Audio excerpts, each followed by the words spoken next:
Well, thank you again for joining us this morning. This is our third session in the 2015 AgrAbility Virtual National Training Workshop. My name is Paul Jones. For those that may not know me, I'm the manager of the National AgrAbility Project. And our session this morning is on PTSD and the disabilities of the post-9/11 war veteran. We're very privileged to have Captain Guy Zerk from the Marine Corps Wounded Warrior Regiment as our presenter this morning. And I will turn things over to him in just a minute as soon as I do our webinar instructions for those that may not have heard these yet. For your audio, if you're having any issues, please go to the audio menu at the top left of your screen and check the computer audio settings.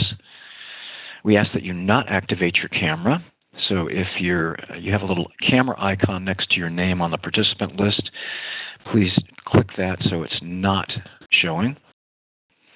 If you need closed captions, we have a closed captioning section on the right-hand column. If that's not visible, please go to the top of your screen and click on the closed captions. You can expand that, contract that, or get rid of any of those options that you see on that left-hand column.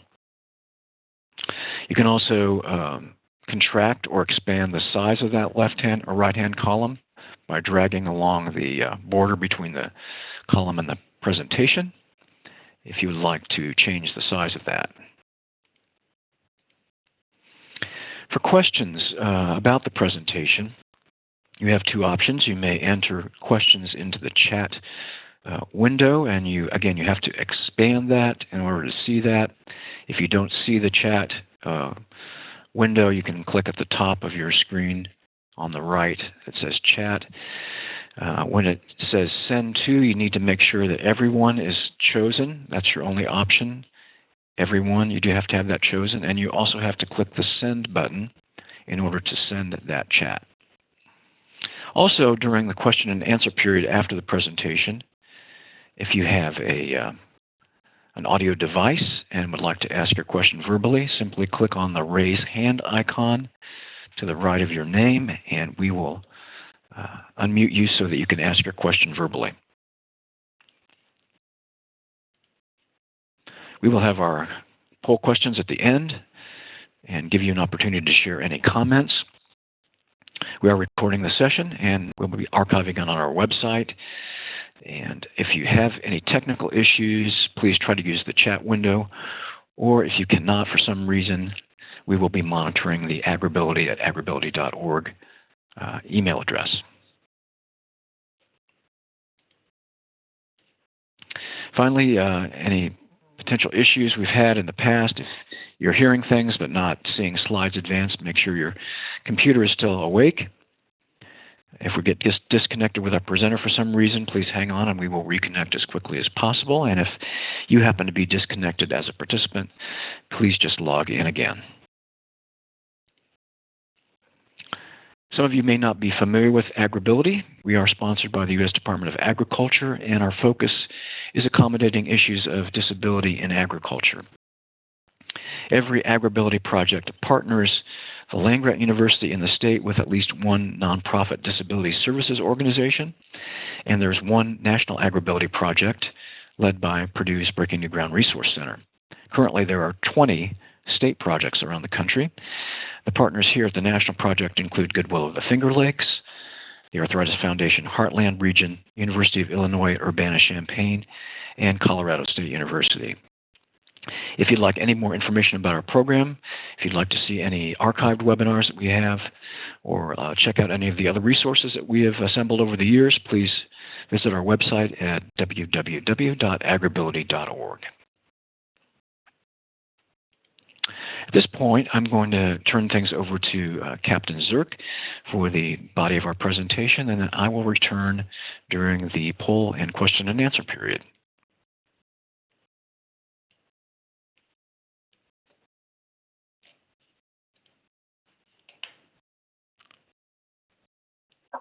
Good afternoon, everyone. I hope you're all doing well. My name is Captain Zerk. I'm with Wounded Warrior Regiment, Headquarters Marine Corps.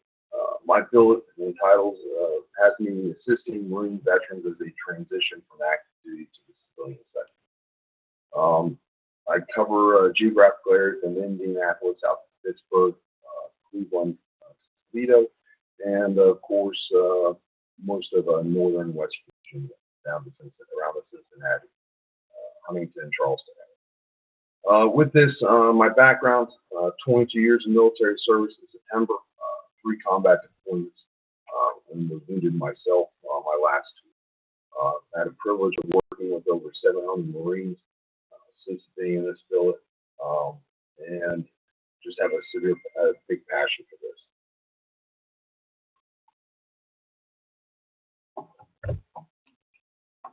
I just got a note. I need to speak a little bit louder, evidently. Sorry. All right.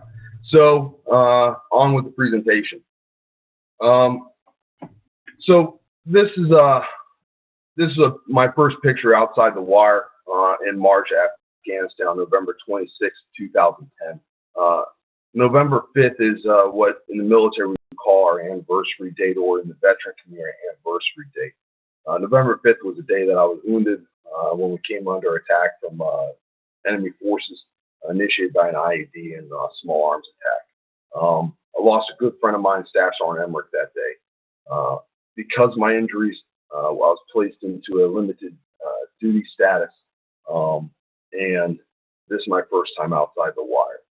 I remember it clear as day, and there was things that were going through my head and things that still go through veterans' heads, even 5 years removed from an incident.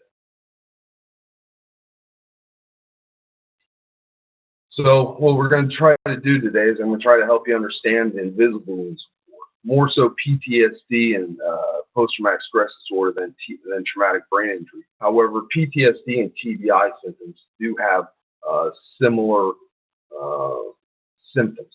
But again, the focus today is PTSD. So what are we going to talk about? We're going to talk about defining PTSD. We're going to talk about dispelling the myths of PTSD. We're going to identify some symptoms of PTSD. We're going to learn how to support our veterans with PTSD, and then we're going to do an introduction to the Veterans Administration.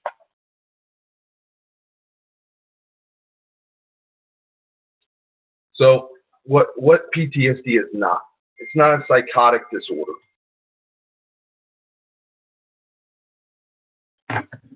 It's not a psychotic disorder where the veteran may hear voices,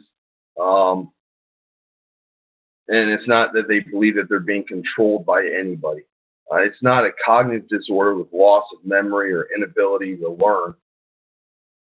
And it's not a mood disorder which automatically has severe depression. It's not a stratiform disorder with symptoms of pain, and it's not an adjustment disorder with coping issues. So why do I bring these things all up? Bring these things up because as I watch TV and Hollywood portrays individuals with PTSD, some of them start incorporating some of these things that are on the screen right now and say, hey, this is what PTSD is. But PTSD is something entirely different, which we'll continue on here with the next. So what is PTSD then? PTSD is defined as an anxiety disorder. Their signs and systems cluster around excessive and irrational fear and dread. We all have fear at times. We all sometimes are apprehensive of things. But when this becomes perpetual in our daily living, this may be an indicator of PTSD. It is treatable through use of medication and behavioral therapies. And the importance here is we actually get some treatment for our veterans here through either medicines or therapies, whichever one, as long as we're trying to reduce some of these symptoms here. All right. Mental health professionals, they'll utilize the DSM-5, and Veterans Benefits Administration utilize the 38 CFR. I just throw those up there for references for yourself in case you hear that those terms being mentioned. This is how they tie into PTSD. So what is PTSD? All right. It can occur after an exposure to a traumatic event. It doesn't mean it always does, but it does revolve around a traumatic event. It can affect a person's thoughts, feelings, and behaviors. It doesn't affect everybody. All right. But the big thing here is severe cases, if gone untreated, can severely affect one's life.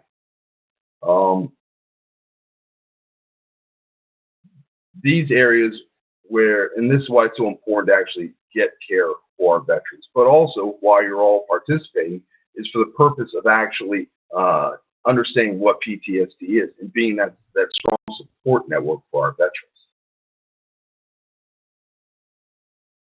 So there's some myths about PTSD I'm going to dispel here. Only the weak get PTSD. No, not true at all. That traumatic event is traumatic to that individual. Just because one person's traumatic event doesn't mean that it's traumatic to another. Second deployment, I had issues with understanding PTSD with my Marines. I'm like, these Marines weren't engaged in the heaviest combat. How can they have PTSD? And it was explained to me by my medical chief that, hey, these traumatic events are different for everybody. It's how they process these traumatic events or their inability to process the events post the traumatic event. That's what defines us. All right? And that doesn't mean that those people are weak or you're stronger. So it's a myth. All right? Anyone is able to get it. PTSD does, however, change an individual's response to the environment. Essentially, we've been exposed to a traumatic event, and this traumatic event sort of haunts them in a way. They relive this event, and they see things in life different. The loss of Staff Sergeant Emmerich has perhaps changed my perspective with things in life. But again, it doesn't necessarily mean that one has PTSD. All right, but we're talking about significant changes. The other thing, too, is military leaders. 22 years of service, 3 combat deployments, and Medal of Honor recipients out there. Generals, PFCs have all come forward and shared their struggles with PTSD. And we're seeing a lot of that in the media, too. Myths about PTSD. Again, people who weren't wounded shouldn't have PTSD. Not true. That exposure to that's why this is the invisible wound of war, because there doesn't have to be a gunshot wound, a fragmentation injury. All right. So there isn't that. It's that exposure to the traumatic event, observing that traumatic event, or being exposed to multiple attacks. 2010, saying a lot of guys getting injured or wounded over there, and other guys came home safe, never were injured. But I mean, given the saturation of the attacks on the U.S. forces at the time, there's a lot of guys who are still processing some of that stuff I'm saying today. So even though they weren't wounded, they're still attempting to process those traumatic events. All right. Traumatic events don't have to be physically damaging. I mentioned that already. And tying into that saying, seeing others injured, responding to those injuries, being a medic, responding to a guy who was shot or a gal who lost a leg or a vehicle accident, has a possibility of changing that. All right. Or repeat exposure to traumatic events also. Next one. If PTSD were real, everyone would have it. Again, false. All right. Everyone responds differently to traumatic events. All right. Individuals exposed to traumatic events react differently. Some people are more resilient. Some people are more susceptible to how it again goes back to the processing of those emotions after that traumatic event. Things that play roles in there are genetics, past history, degree and duration of exposures. All these are factors.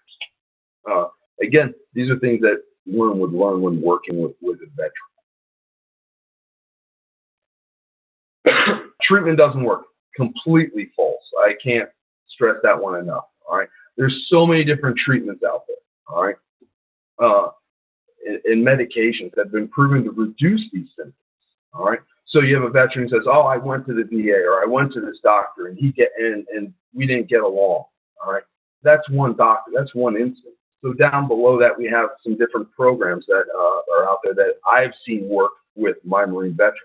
Cognitive behavioral processing therapy, prolonged narrative exposure therapy, all right, eye movement desensitization, all right, real big ones. In fact, that one right there actually has had some really good effects on it. Sort of, again, I'm no doctor here at all, but something how the eye processes and how it ties into the brain, how it works, has had a lot of success within the veteran population, along with that cognitive behavioral therapy. All right, that sort of understanding all of our emotions and how do we balance them. And that prolonged narrative exposure therapy essentially is having us relive that traumatic event and helping us process it, not feeling guilt, not feeling shame, giving affirmation that what we did on that day was correct. And then, of course, then we have medication. Not everybody's into medication. There's a lot of different medications out there. The big thing with medication, though, is that there's no such thing as a happy pill, all right? It's not, hey, I take this pill right now and everything's great. It takes 30 days for that stuff to actually process and find that new normal. And the biggest thing here is that veteran needs to be talking to the doctor who prescribes those medications and be honest with the doctor about, hey, this is how I'm feeling. This is what I'm fearful of. I feel I'm putting on weight, or I'm losing weight, or I'm not getting sleep. These are all things that, again, the veteran needs to be talking to that medical professional. Then there's other ones, if not in medicine, or you don't want to do the individual therapy on those other three, group therapy, right? As veterans, we go in military servicemen, we go downrange, we go overseas with a group of guys and gals that we have trust and confidence in. And then we leave the military and we come out and we're all by ourselves. And sometimes by coming and bringing us into a group setting, we realize we're not alone. The things that we're struggling with aren't necessarily isolated to myself or herself, and we start learning how we can develop coping mechanisms to deal with it. Then there's some other ones out there that are really interesting. This alpha stim. Some VA doctors have actually prescribed it. There's some really good nonprofits out there that will assist the veteran in getting it. This is just a little pack that sends electronic stimuli to the earlobes, and I don't know how it works. Again, not a doctor here, all right, but our veterans swear by it, all right. Helps them out with PTSD and TBI. And then yoga. I'm not a yoga guy, all right, but hey, I have plenty of guys that love yoga, all right, and other guys that like meditation. In fact, I gave this presentation in New York last year, or earlier this year, sorry, and was talking to a Marine veteran who was actually in an area that I was in. And we were talking about he does yoga and meditation, and he just believes in it, So again, encourage that veteran to explore the different options that are out there. All right, next myth. If I have it, they will take my guns. No, not going to happen. I get that question a lot.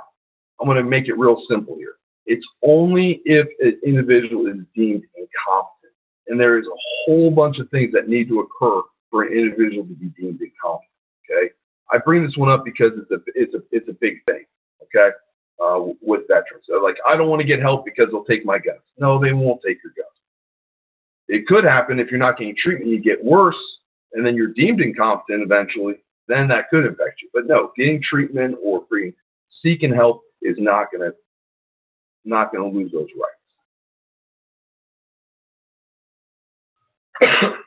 All right, facts about PTSD. It is a common disorder, all right? Even more so after combat. And it can affect anyone. It can affect anyone from private to a general. We mentioned this earlier. Nearly 8% of Americans are diagnosed with PTSD, more so in our veteran population. And PTSD really isn't curable, all right?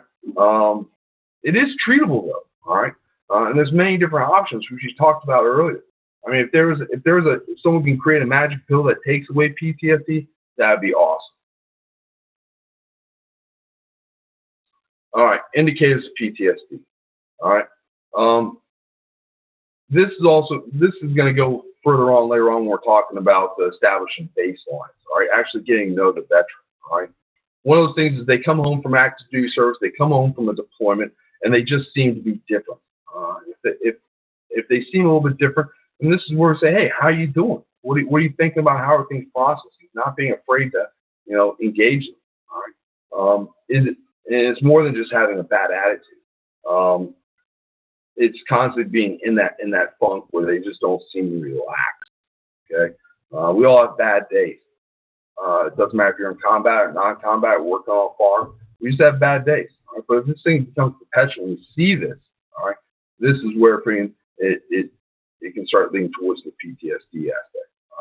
All right. Very few symptoms are visible to others, and there'll be a slide on that here in a little bit, talking about that. Support persons need to look beyond the surface. All right, and this ties into that next slide. It's going to be an iceberg, just to throw it out there.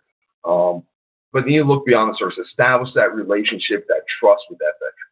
And then finally, if there's a veteran out there that says, hey, I saw this presentation on PTSD, and maybe this is something that you should look into, go ahead and place in your Google search bar, Vet Center Anonymous PTSD Screener. It should be your first hit. It's pretty good, and it's 20 questions, takes 2 minutes to complete, and it gives you a little assessment at the bottom, all right, identifying some things, all right. Next, symptoms of PTSD out of the iceberg slide. These are on the top, there's things that we can definitely see, all right, the irritability, being easily startled, the hypervigilance, or being hyper alert and avoiding crowds, right? Being irritable, on a constant basis, even in a safe environment, easily startled, safe environment, again, reacting to something, and then hyper alert, always seem to be looking for something, avoiding crowds. I throw those two in there because you're avoiding crowds generally is something you'll see a lot of times with, I'll leave it there, avoiding crowds. The ones that are below the surface are essentially our anxiety attacks, all right?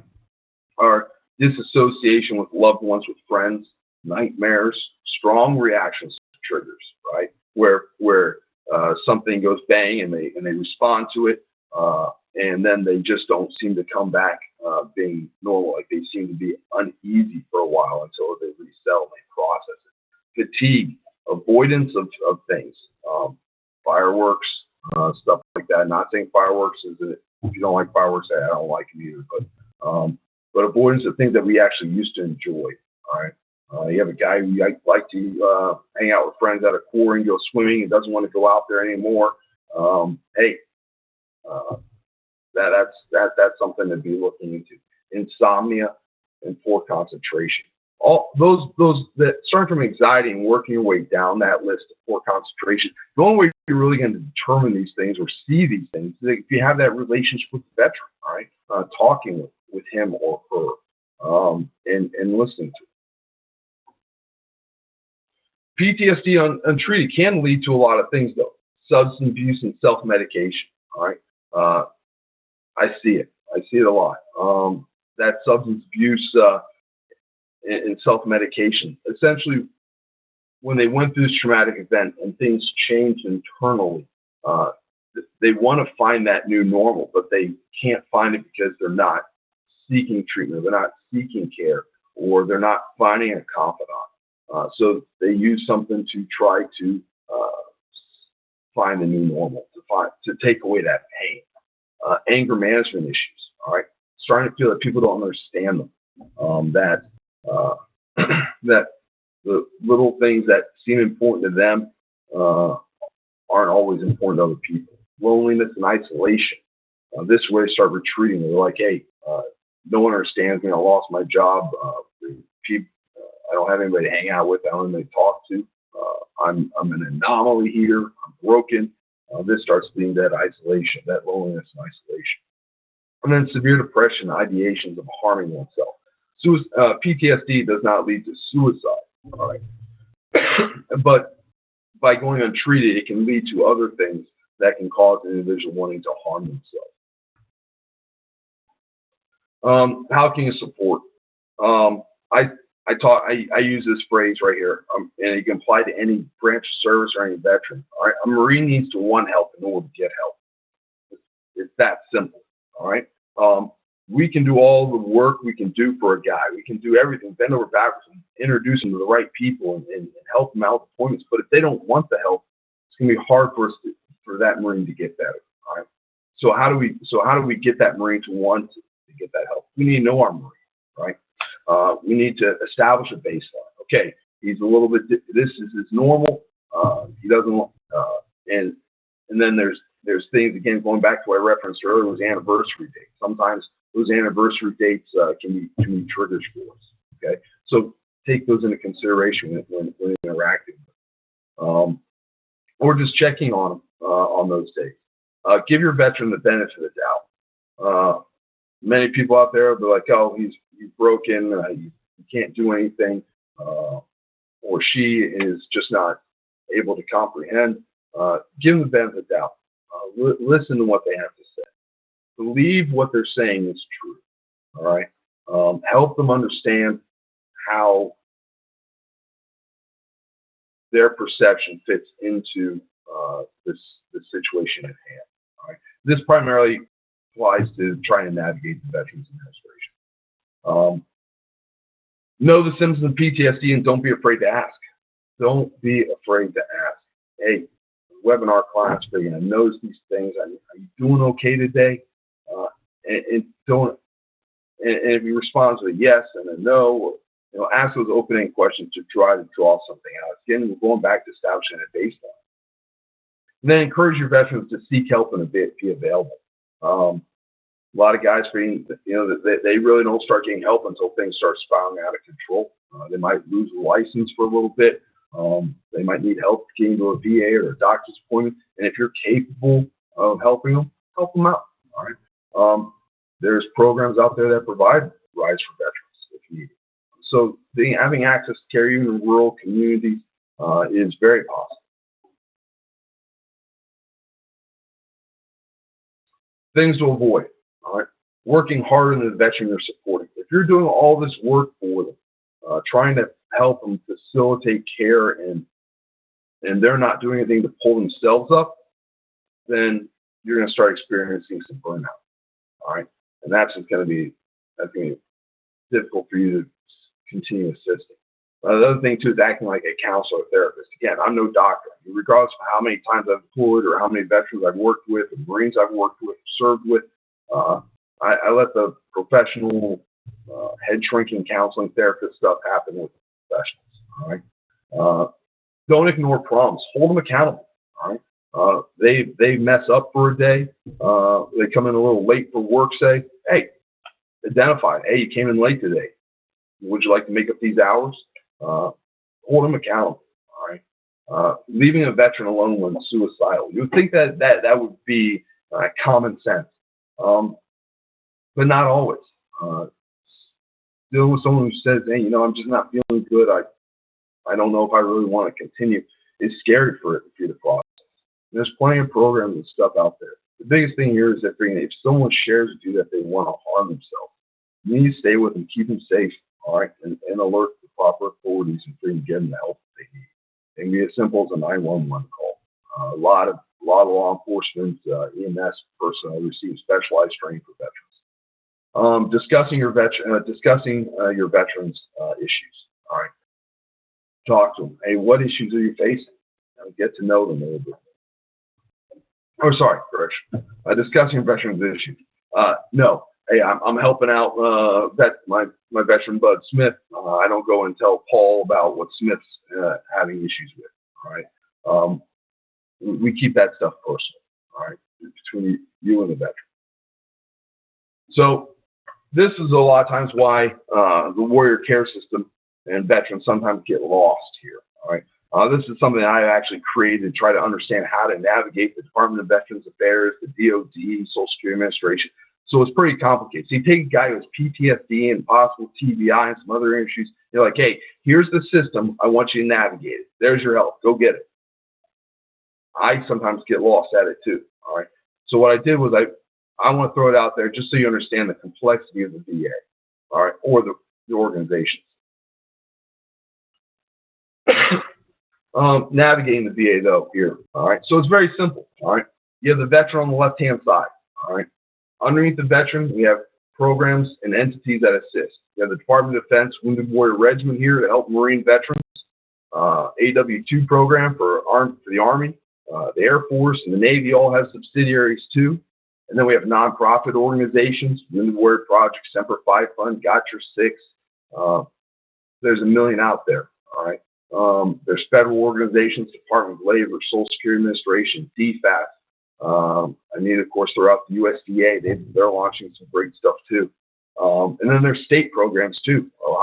Department of Veteran Services, Rehabilitation Service Commissions, County Veteran Service Commission. All these organizations are here to support the veteran.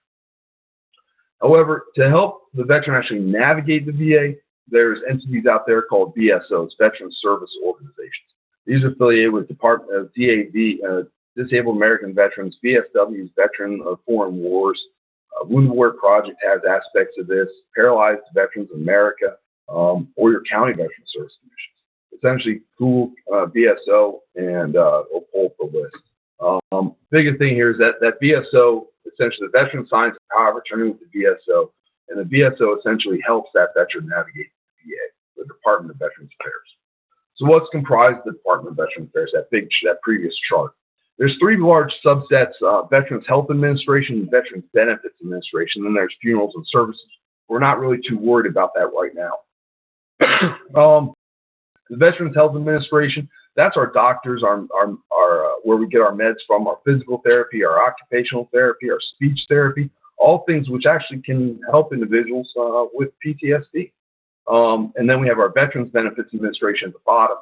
They provide the compensation for service connection disabilities, the Montgomery GI Bill, post 9/11 GI Bill, vocational rehab, and employment, and so on and so forth, housing grants and all that good stuff. And then in the middle there we have the OEF, OIF, OND teams. All right. This is a magical little section that was created 2004-05 time frame within the VA.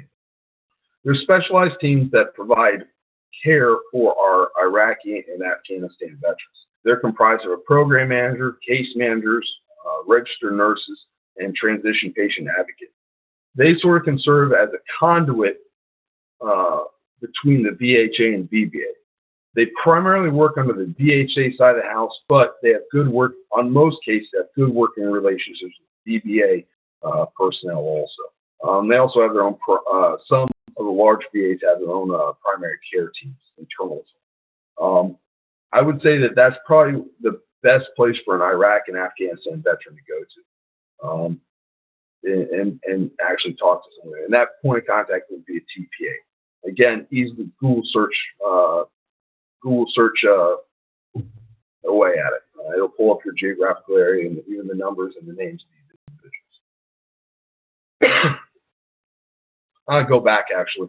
The one thing I left off here is that there's another section of the VA. It's called the vet centers. Vet centers were created by our Vietnam veterans because they had barriers to VA care.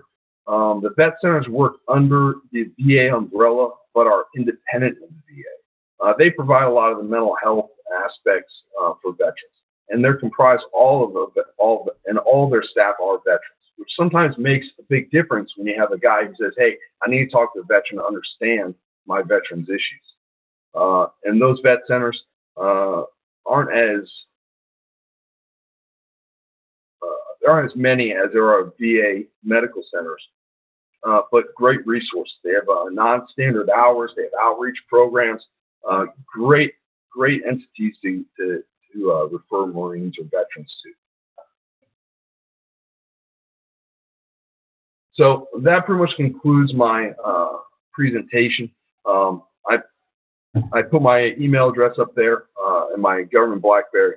I'm always willing to freaking take phone calls or text messages or emails. I am only able to officially support Marine veterans, but given my time in service with and having served with Army guys and Air Force guys, and some funny stories serving with them, I just want to make sure every single veteran's taken care of out there. As many veterans as possible. And if you're willing to support a veteran, I want to support you. So hit me up. Sometimes the best thing to do is email or text message. I'm on the phone quite a bit with my guys, but always willing to support.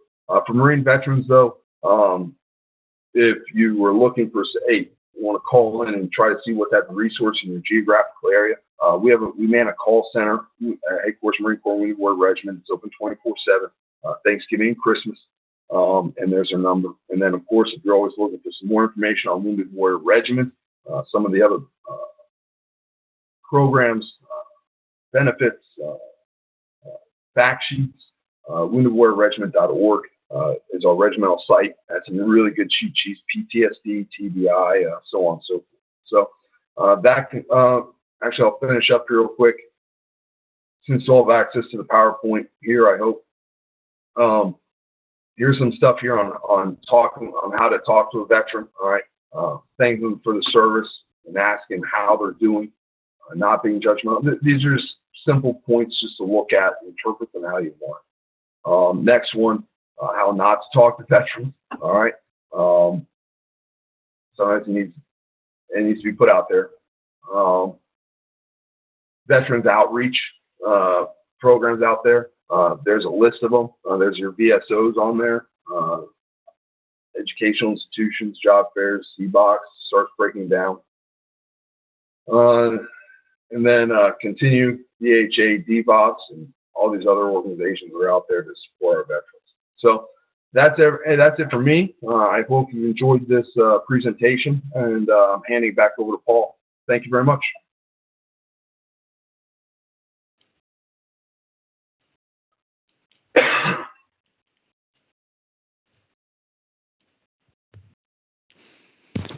Well, thank you very much, Captain Zerk, for your service to the country, both overseas and back here in the United States as you're supporting other veterans.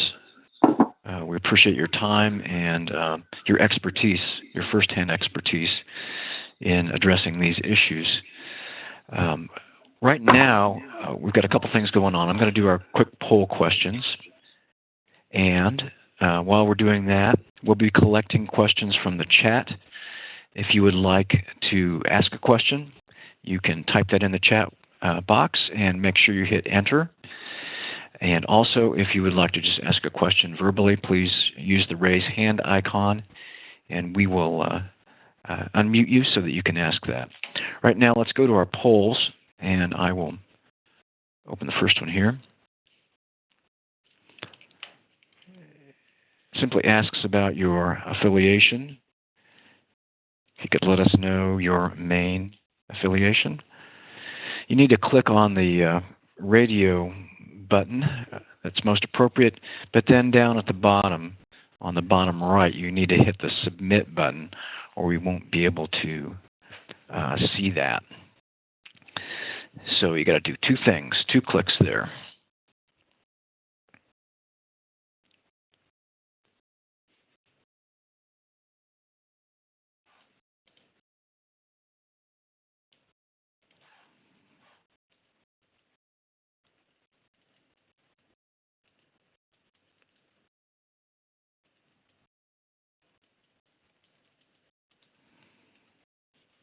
Okay, I'm going to close that one and share the results so you can see where people are coming from.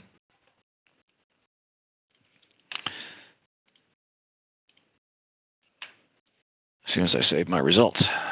Okay.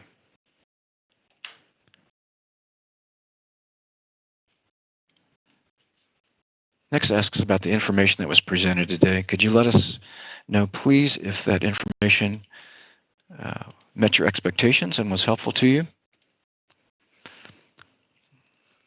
Again, don't forget to hit both the radio button and the submit button.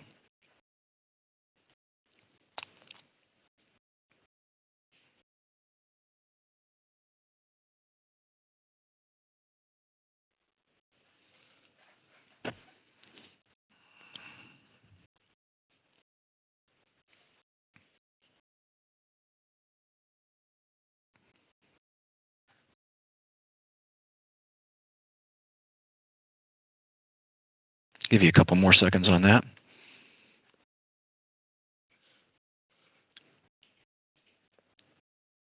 Okay, close that poll and broadcast the results. Looks very good. The bottom bar, by the way, is for those that didn't answer, so that's it may be difficult for you to read some of the text if it's on a small screen. So we will get you a new poll up here.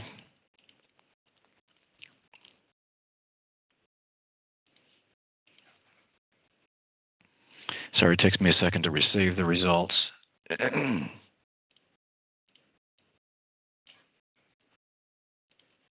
Okay. Our next poll asks about the technology today. Could you let us know, please, if it worked well for you, or if you had any specific concerns? If you could also type that in the chat window. Any things we might remedy? I know we had some problems with the captioning today with this particular system. Some challenges there, so we will try to get those remedied. But if you had any other specific problems, we'd appreciate letting us know on that.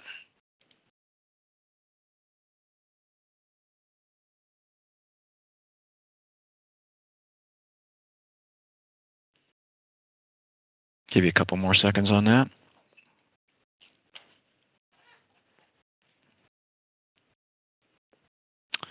Okay, thank you for your responses.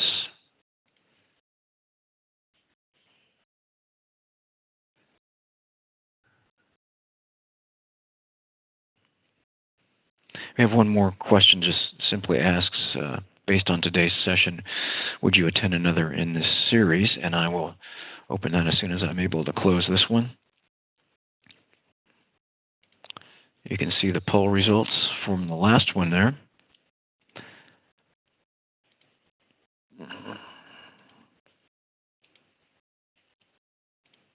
And here is your final poll.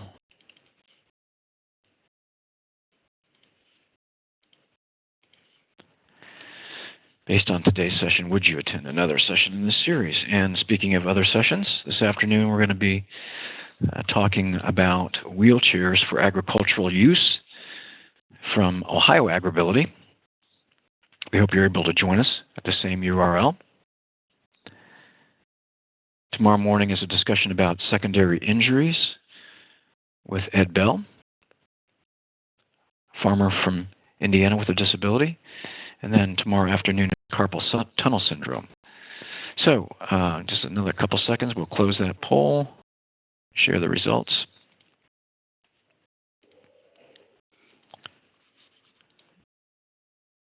And you should be able to see that. Looks like everybody got along, or it looks like generally positive responses there. So at this point, while I save these, I'll ask Cliff to get ready, and I will pass the ball to him in just a second as soon as I save our poll results. Excellent. Thank you, Paul. And I just wanted to mention for everybody, any questions that you had during the presentation, go ahead and make sure you put them in the chat area. Make sure that you select send to everyone, and then you can type in that little box and then press the return to go ahead and submit it.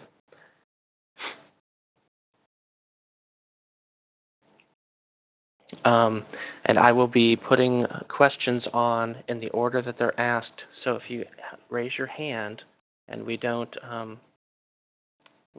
select you immediately, just be patient because we'll get there. Okay. Our first question, and Captain Zerk, if you can go ahead and enable your camera and turn on your mics.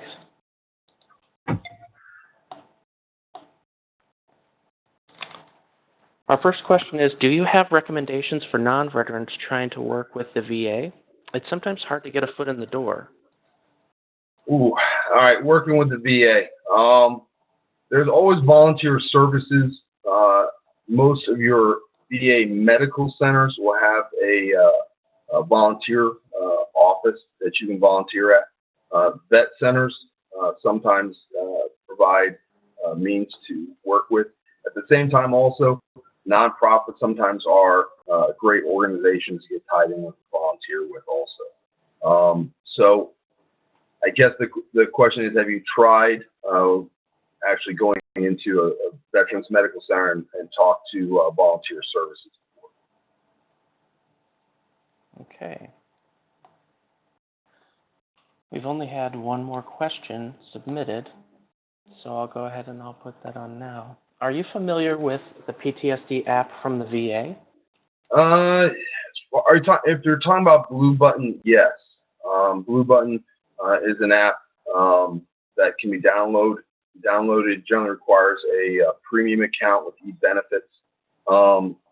Pretty good tool as far as accessing your medical records. At the same time, the PTSD app to do the assessments. That's based upon an old evaluation system. There's newer ones out there now. So I don't know the currency of that app right now. So it's a two-part question. Blue Button, yes.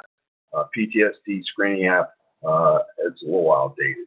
I believe it's 25 questions now. And that's just essentially created to identify if there's symptoms of PTSD, not diagnose it. Okay.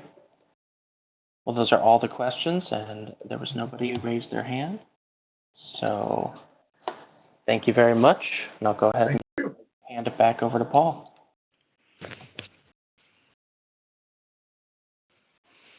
Okay, thank you again for those that joined us today and for Captain Zerk's presentation.